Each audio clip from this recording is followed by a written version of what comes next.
Hey, Mark, what's going on, man? How's everything going? Oh, great, Matt. Man, what's up? First day in the studio, man. This is it's well done, and a vision well executed. Excellent, man. Welcome. It's your time, your money, man. We're just so excited to have our listeners tune in today to our first ever podcast. So excited to be in here. You had a great idea to do a podcast, and I just ran with your idea, man. That's all I did. You inspired me, and getting education and information out to people, I think, is really important, and doing it in a manner that people can listen safely and get some value, I think, is really, really critical. But, you're only as good as the people you surround, and I'm pretty great. So thank you for that. I appreciate you. Yeah, man. We're just excited that we can bring some content to our clients, to our listeners, and to anybody else who wants to tune in and get some educational value to it. So, with that being said, I mean, the room's set. We've talked a little bit about running the podcast for the last couple months, so let's get started with our first ever podcast. Hopefully clients will find it enjoyable and educational, which is the main thing. So as always, it's your time. And it's your money. Let's get it started. Great. So, reason we named it Your Time, Your Money, I think, which is important to understand, is that we truly believe that your time is just as valuable as your money. And if we're going to provide an educational service to you, we want to make sure that we pack that time with good content so that you feel that you get value from listening to this podcast. We're not doing a podcast just to do it, just to hear ourselves talk, even though you have a sexy voice occasionally. Oh, watch out now. We just want to make sure that clients get really valuable information that they can then act on. So, we picked, I think, a timely topic for today, and that's all things beneficiary. I think you hit it right on the head, man, especially with the issues that pop up nowadays. There's a lot of problems with the fact that people, they need more structure, right? They have so many different opportunities to invest and to put their money at banks. A lot of problems occur with that, which, I think you know a couple and I know a couple too. Yeah, one of the main problems and one of the focuses, in this podcast series in general, is we always want to highlight the problems first. Absolutely. We want to get people thinking throughout the episode, what are the problems? Whether I know them or not, we want to highlight them. Mm-hmm. And then we want to follow up with simple solutions and action items that people can take. So, when we talk all things beneficiary, one of the things that people don't understand is one of the biggest problems is the way that accounts are registered. Oh yeah, absolutely. And if they're not registered properly, that can really throw a wrench into somebody's plans when their loved one passes away. So registration right away can be an obstacle to overcome. Right, and some people out there might be asking, what is registration? What does that mean? And we're going to get to that. But another piece is where you live, your address. How often have you moved? Have you changed apartments, or have you sold your home? Right. Because if you're moving and you're changing addresses, well, not all the mail follows you. And I've had it happen sometimes where people call me and say, hey, I got this old account somewhere. I don't know where the statement is. I don't know who the rep is. I don't know these answers. And it's really hard to track those things down. So, being a society where there's selling and buying of houses every day and we're changing addresses, that's usually a major thing, and people forgetting they have an account somewhere. Yeah, and another one that's big is a lot of people think just because they filled out their forms once, they're all set. Oh, yeah. And unfortunately, that's not always the case because life changes those situations. Absolutely. Perhaps your first forms you filled out were prior to marriage. Oh, yeah. Or a marriage prior to the one you're in. Correct. Right. Or prior to having kids. So there's a lot of other factors that go into beneficiaries that create problems that people don't understand. I would tell you that in the last 8 years of doing this, and I know you've been doing it for about 20, I would tell you that half the time or more, people say, I'm all set. Everything's all set. And I always like to ask, what does that mean? What do you mean all set? And usually those issues that pop up result in not having something done correctly, or forgetting to capitalize, or forgetting to add a junior, right? Those problems will persist. And they'll persist into someone passing or someone not being able to find a statement or a registration that's out there. True. And another problem that exists is, people are dealing in a world where it might be the first time they've lost a loved one. Oh, yeah. And, the first time you do anything, you're never an expert at it. No. You're never an expert at it.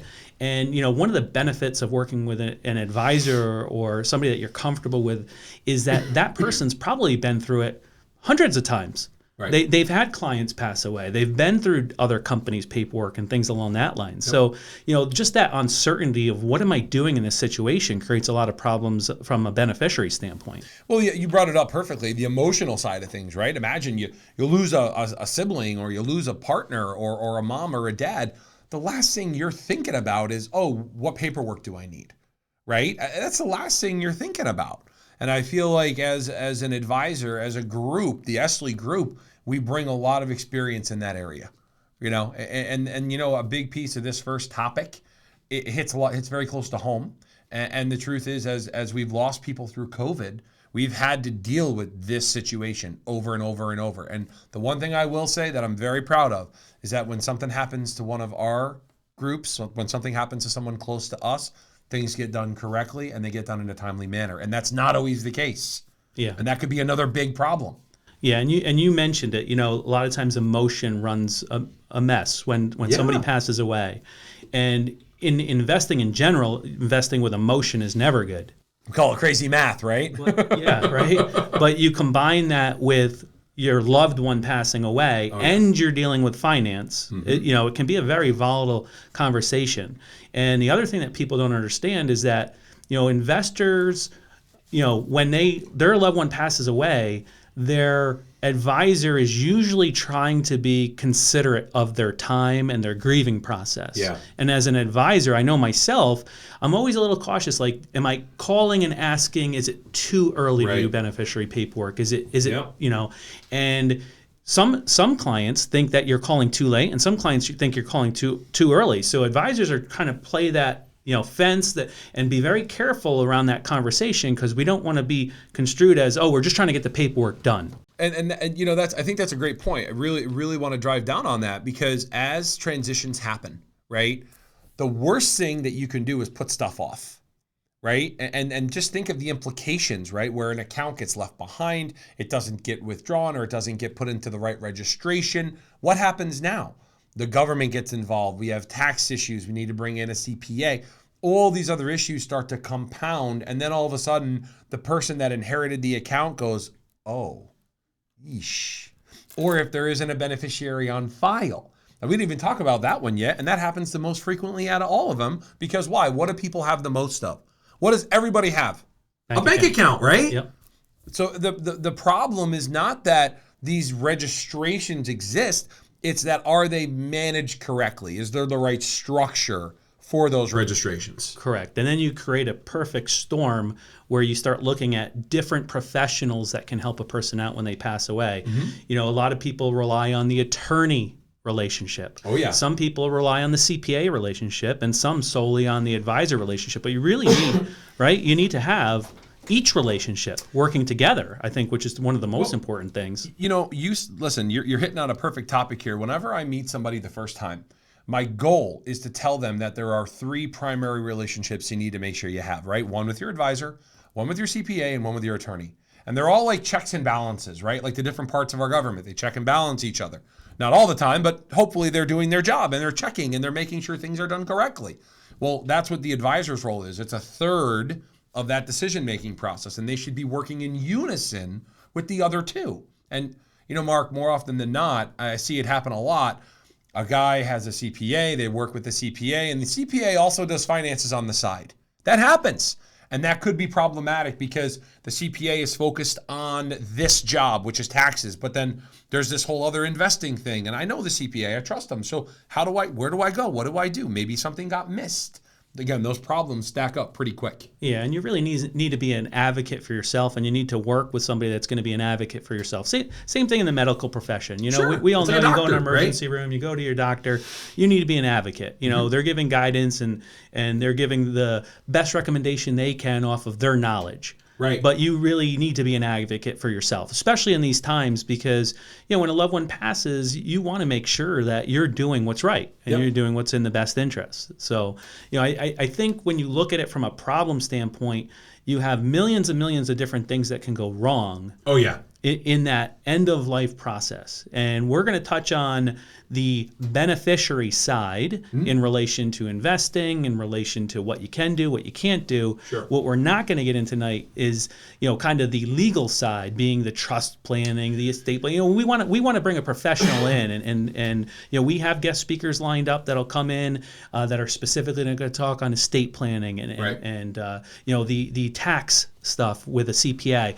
We want to make sure that we're bringing in professionals for that. Today we're going to focus around really the beneficiary stuff. And it's easy. It's really easy to muddy those waters when you start talking about all the other stuff, like how do I set it up and what do I do? It becomes way more meticulous, right? Our goal is to make sure control what we can control. Make sure the right registrations are with the right people and the right beneficiaries are in file. That's really a critical piece of today's conversation. Yep.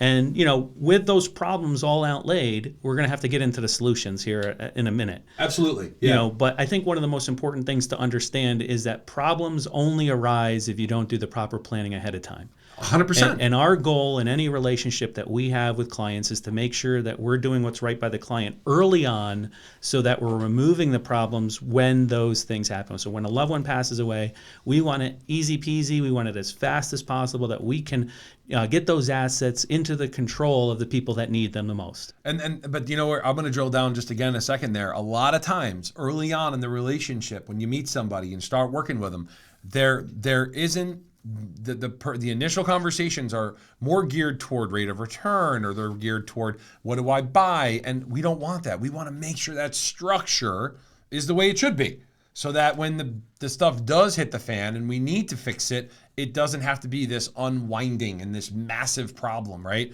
It can just flow smoothly. Right, I feel like that's a big piece that happens a lot, and especially if a new listener is tuning in and they're hearing, well, I mean, I just met with this other advisor and they didn't talk about any of this. Well, I feel like you got to really think about that. As a person that's in this space, you're an investor. You are the person walking into the store, and you get to pick. So you ought to pick something that is going to benefit you and give you value. Just because it's got a great rate of return or it's got a brand name doesn't mean it's the best. Correct. Right? Correct. So it's important to know. Yeah, and I always say visualize yourself after your loved one's passed, getting 5 different packets in the mail from 5 different companies, and each packet is maybe 10, 15, 20, 30 pages long. I couldn't imagine it. There's nothing highlighted on it. There's nothing filled out on it. You're reading through the form, and maybe 75% or 50% of the form doesn't even need to be filled out. Right. But you don't know that. And then you're sending in other additional requirements that they might have.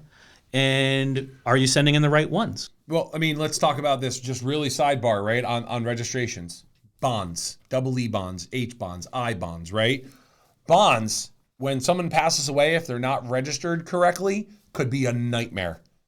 Complete nightmare. That's why registration is so critical in making sure things are lined up so that there isn't a nightmarish unwinding of a situation. Yeah, so I think we've laid out a lot of the different problems that exist. Yep. Let's get into some of the solutions. Absolutely. But I think what's important to understand too is that we're moving into a period of time in our podcast where it's community spotlight time. The community spotlight.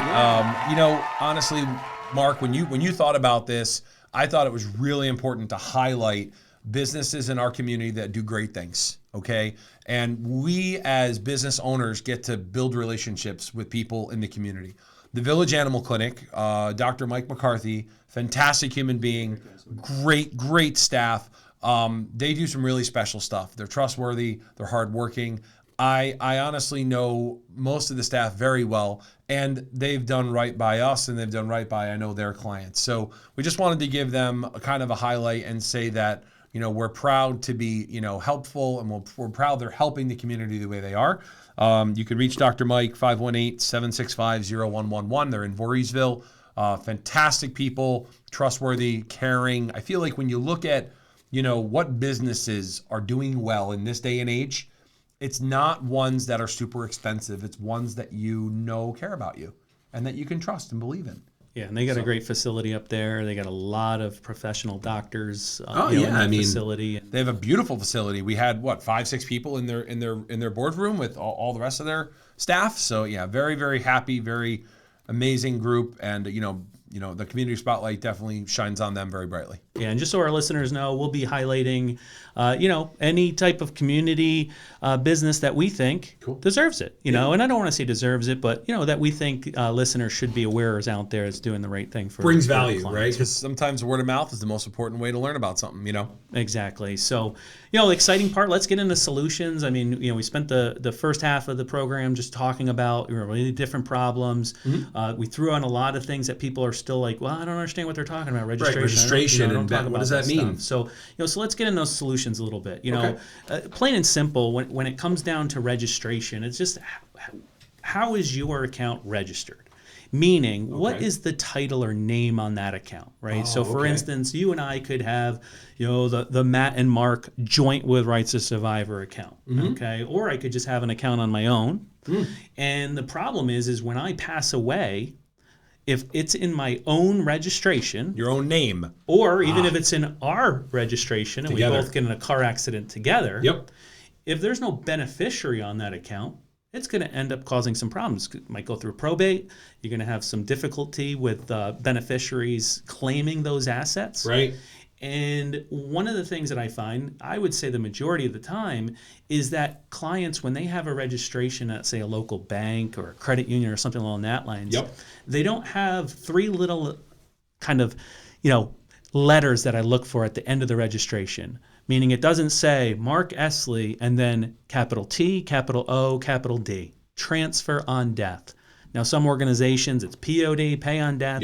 But those three simple letters will solve a lot of problems for a beneficiary on a non-retirement account. Transfer on death is adding a beneficiary to avoid probate so that it goes directly to that beneficiary. So, Mark, drive down this for me because I want everyone listening to understand. Let's say, let me do an example, right? I have a sibling and my sibling has no kids, they're not married, and they pass away. There's no TOD on their bank registration, just one here. And my sibling has $100,000 that they leave behind, okay? There's no TOD, and I'm their only sibling, let's say. What happens to that $100,000? Where does it go? Talk to me about a little bit about the process if there isn't TOD. Yeah, so first and foremost, the bank can't act on it, or the organization that those assets are held with can't act on it. So wait, I have a power of attorney. I'm walking into the bank. Hey, my sister, brother, whoever, they passed. Here's power of attorney. I'm closing this account. Common misconception is power of attorney is only good while the person's living. The minute or second that person passes away, the power of attorney isn't in effect anymore. So, and that's where the TOD or POD takes effect, and it puts you as the beneficiary of the account. So if unfortunately, if you're not on that account, here's a financial institution that now has to do their due diligence to make sure that those assets are going to the right person, which usually involves an attorney, which usually involves the court system, which usually involves this whole process known as probate. So $100,000 at a bank could turn into what? Could turn into a nightmare situation? Without a TOD? Could be there for a long time before actually you have access to it. Now imagine that you're waiting on that money because it's got to go through this lengthy process, but bills are coming in for your sibling's mortgage, say, that you have to keep up with. Got it. Or expenses that need to be done on their property or with their family, and you can't access that money. That creates a big problem. So that little TOD, which in most cases is a one-page form that you just need to ask your financial institution to provide for you. The crazy part is, Mark, a lot of people don't even know that form exists. Exactly. TOD. POD. Say it. TOD, right? Yep. They don't even know it exists. And more times than not, we see registrations of non-retirement assets without TOD. It's a simple fix. It's a simple way that we can bring value to the relationship when we first meet with somebody. Is just tell them, hey, go down to the bank and ask for a TOD form. Go down to the... Some people might be going one further. Well, okay, I don't have TOD, but I have an estate plan, right? I have an estate plan with my attorney. I have a will. I have a healthcare proxy, right? But if the will doesn't specifically name the account, there's a potential that it gets left out. Yeah. Right? So there's one important thing. Not that we're attorneys. I'm just asking the question here, and I'm trying to be thoughtful on a solution. Yeah. So proper registration, very important. So no matter whether it's individual or joint, you want to have TOD on there, right? Chances of a husband and wife passing away together is actually fairly common if it's a car accident or something along that line. Plane crash, car accident, boating, something. So even though it's joint, you want to make sure the TOD beneficiary is on there. You want to make sure that that's there to remove it. Some of the other problems that we see is that when people get forms in, they don't understand other documentation that needs to go to the financial institution, with those forms. The difference between an original death certificate and a copy, right? Imagine you waited 6 weeks for a form and you sent in the wrong death certificate. Because guess what? There's a difference. It's a $50 difference between the original and the copy. And just back on my little stunt about bonds, IEEH bonds, if you don't have them TOD'd, each one needs an original. And I've met people that have thousands.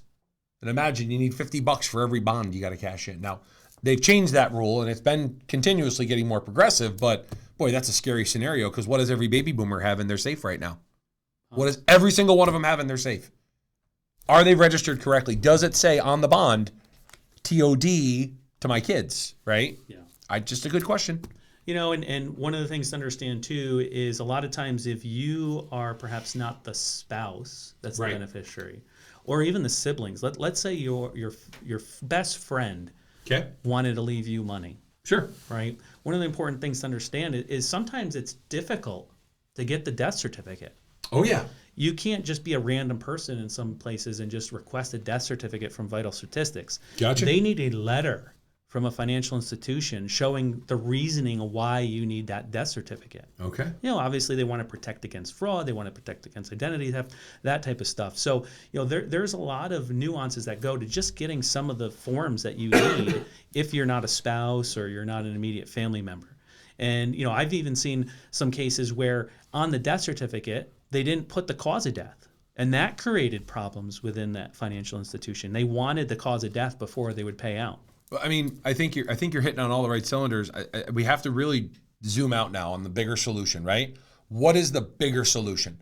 It's having the right plan and structure before you start setting up the dominoes. And I think the professionalism, right, that makes this work is bringing in all three thoughts, right? Having a great estate plan, having registrations done correctly, and then starting to pick the vehicles, right? Yeah. And it really helps to work with a financial professional when it comes to matters of finance. And the reason being is we are very familiar with paperwork. Yeah. That's a large part of what we do. And understanding how to read other companies' paperwork, how to look at a form and say, well, you don't need that section, you need this section. Not section 2, but section 5. Yeah, this needs to be notarized, this needs a signature guarantee or something else that authorizes your signature. Yep. So working with a professional in that industry is important. If you want that process to go nice and smooth, and not only that, but by working with a financial professional, they can also be your advocate. Here's one thing I guess I can ask as people start to listen, and hopefully we get a little bit of a following. The questions as an investor, right, I should be asking and I should be thinking about are, what are the value things that an advisor is going to bring to me? What's the value? Because if it's purely based on numbers, I feel like that you're going down the wrong path. It's got to be bigger than that, right? And when I look at it holistically, I start to wonder when I hear I'm all set, because that happens a lot. I challenge the people listening in to try to fix that, to try to go back and think in their minds, all right, am I really all set, or am I just saying it because I don't want to get bothered right now, right? Because I'd rather be doing something else because it's annoying or time consuming or frustrating, right? So, think twice as you're talking to whoever it is that you work with, hopefully it's us, and think twice about when you say, hey, I'm all set. Yep. Yeah, so simple solutions. Obviously, you want to have TOD on non-retirement registrations, sure, right? We can get into trust planning and estate planning and things like that in a later segment. Sure. But ultimately, we want to make sure the TOD's on there. Keep we it want simple. to make sure the beneficiaries on there. Yeah, keep it simple. The other thing we want to do is we want to make sure, like you said, they're up to date. That's huge. And one of the easiest ways to update your information and make sure it's accurate is just request new forms. That's it. Fill them out again. What's the worst that happens is you fill them out again. Duplicate. They get a duplicate form in, but you have all the socials reconfirmed, the date of births reconfirmed, the correct spelling, right? How many times do you put a child down as a beneficiary and they get married? And now they change their last name. Let's go one further. Wait, back up. You said a perfect one. I'm a dad. I'm not married. My wife isn't here anymore. She moved to wherever. I put my kids as beneficiaries on my account. They're minors. What happens? Right? Yeah, especially if you haven't done up guardianship paperwork for your kids. They're a minor, they're underage. So a good advisor will talk to you about that and say, wait a minute, hold on. we can't put minors as beneficiaries, either it be on a retirement account or even potentially life insurance, because that kid can't own that asset. So it would still end up without guardianship paperwork or an estate plan. It still might go to court, and it still might end up in probate for a guardianship, a legal guardianship. And these are forms that should be updated constantly. Right. Once a year, at least. Put yourself in the shoes of somebody that's already retired. Okay. They've been retired for a while.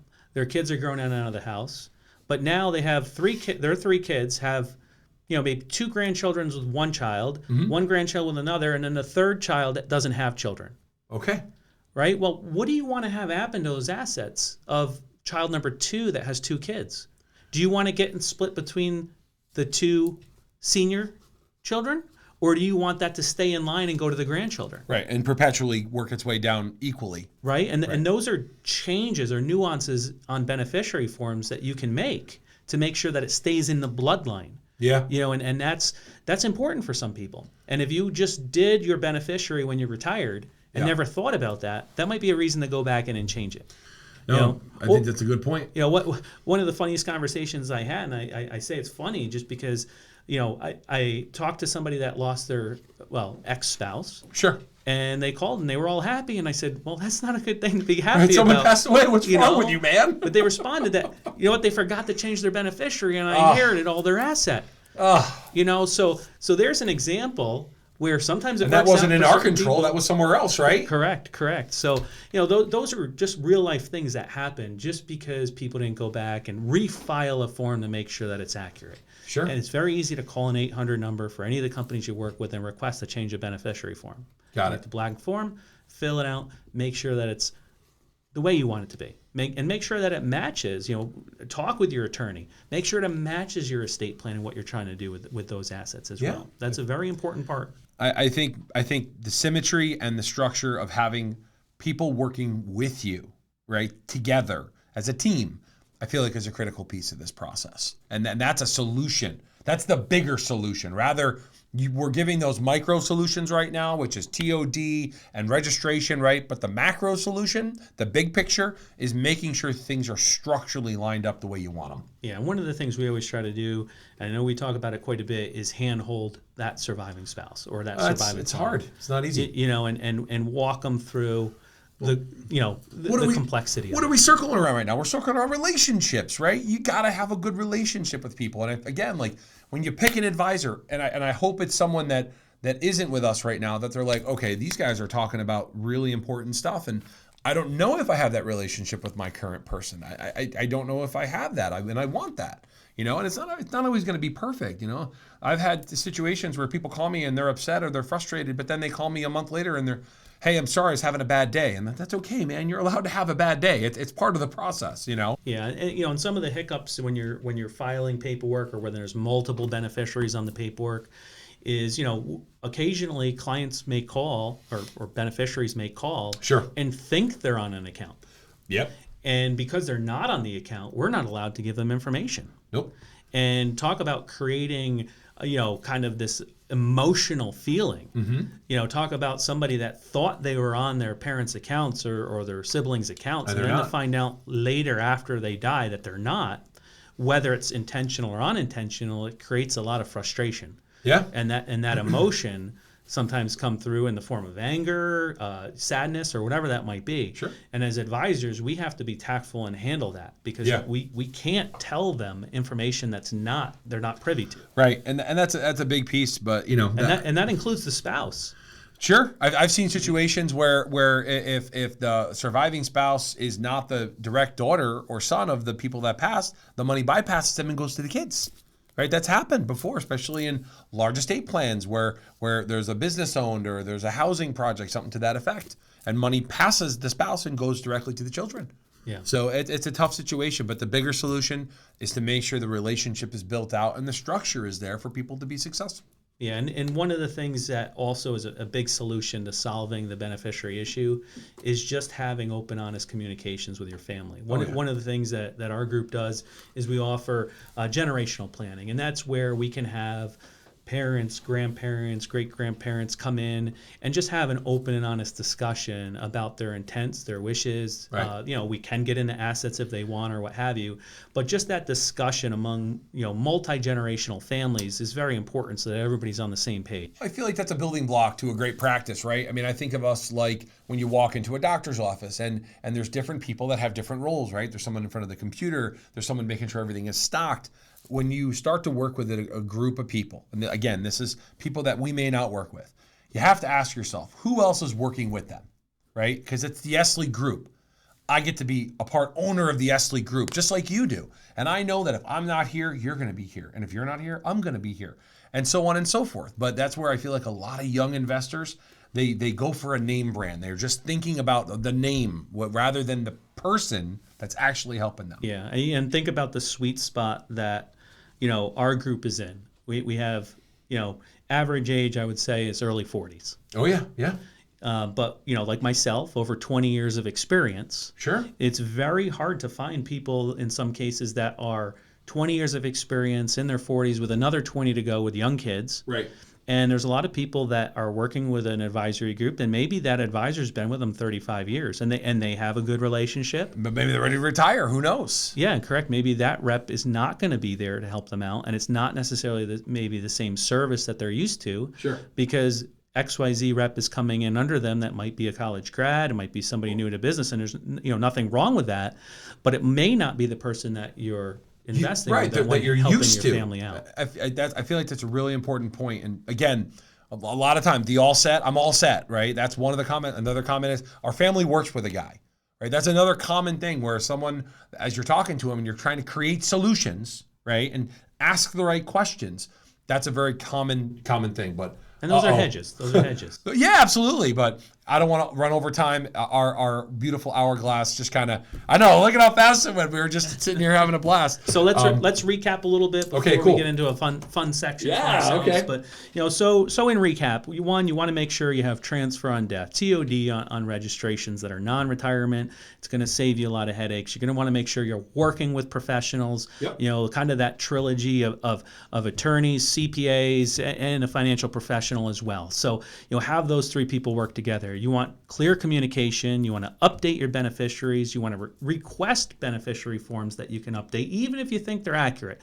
Request them, make sure they're on file, and then work all this planning into your estate plan with an attorney. I mean, I'm going to go one deeper on the estate plan. Have a syllabus of stuff that you have with accounts, passwords, usernames, and let your attorney hang on to it, right? Just have a checklist. Where are the accounts? Who's the person? How do I get logged in? What's the passcode lock? Like if you go to a Capcom, you got to have a passcode lock. Even if it's a fire safe at the home. Whatever it is. Yep. I feel like just having that little piece just makes things so much easier. Anyways, a great recap though. Ton easier. So, last section, let's close up with just some fun stuff. Let's do what we call minute by minute. Yes. And take a few minutes and just talk about some different events throughout the year and stuff. So, Why don't I start it off? Why don't you lead with sports? You're a former professional NFL athlete. Watch out. So let's talk a little bit about sports. What's on your mind with sports? What's going on today? The Super Bowl's coming up. I have a feeling it's going to look a lot like last year. I have a feeling Joe Burrow is going to be running for his life. The Rams' defensive line and offensive line are phenomenal. Not to take anything away from Cincy, but last year Tampa Bay showed the proof that just because you're a mobile quarterback doesn't mean you're going to win.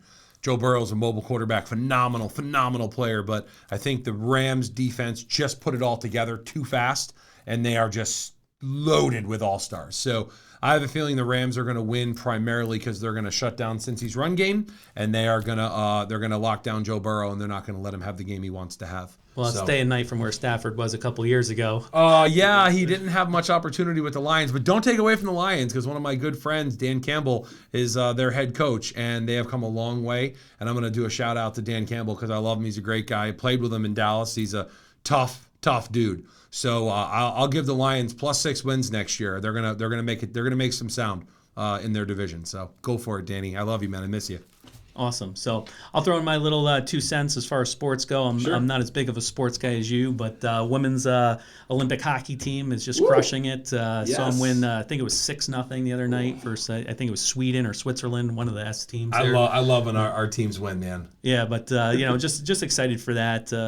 Well, I mean, we can go even local. The high school sports, right? Wrestling and basketball are starting to finish up their seasons, and it's getting really interesting. We're actually going to be supporting a local group called Friends of Section 2, and they're a phenomenal group. So yeah, wrestling and basketball are wrapping up too. Excellent. You want to switch to world news? I'm not very worldly, not nearly as worldly as you, Mark. I'll let you take world news, man. You probably have a better Sure. So a pulse on lot it. of things going on. Obviously, we've got Russia poised to invade Ukraine, which is it's unfortunate, but war happens, and there's ways that we can avoid it, and unfortunately, we get dragged into some conflicts occasionally. But those Sure. are things that affect not only just lives in general, but the markets and everything else. You've got that. You've got obviously COVID going on which seems like indefinitely forever. Yeah. And hopefully this is the last winter. We can come out of this endless cycle of COVID.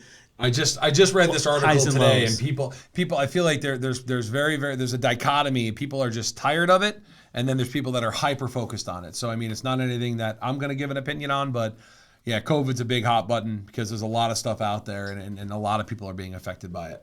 Yeah, and obviously the weather in the Northeast is always a topic. A gem. It's a gem. I always see these little plugs in social media.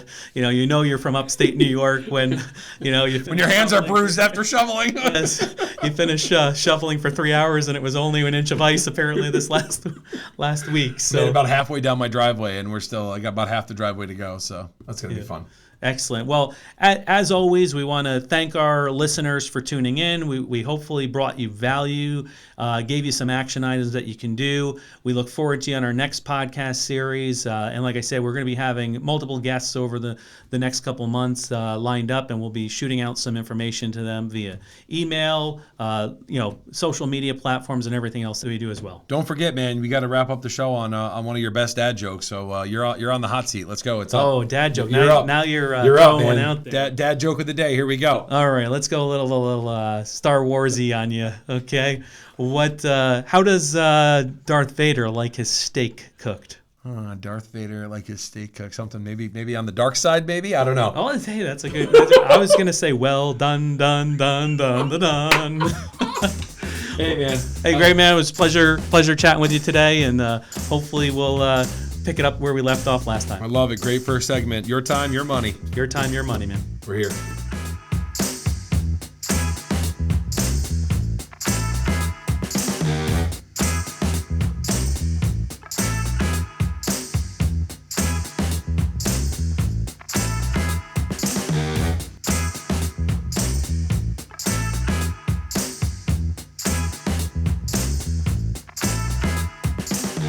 The views and opinions expressed in this podcast are not necessarily the views and opinions of Cetera Investment Services. Any recommendations mentioned in this podcast are meant for educational purposes only and should not be construed as advice or personal recommendations. Always consult your financial advisor, tax advisor, or attorney for details related to specific risks, goals, and objectives. Investments have risks and can lose value. They are not FDIC insured. The situations presented are hypothetical to illustrate key topics and should not be construed as actual client situations or experiences. The Esley Group is responsible for the production of this podcast. All views and opinions are solely that of the Esley Group and not of Cetera investors. You should always obtain a prospectus when available prior to investing to know your risk, costs, and fees associated with investments.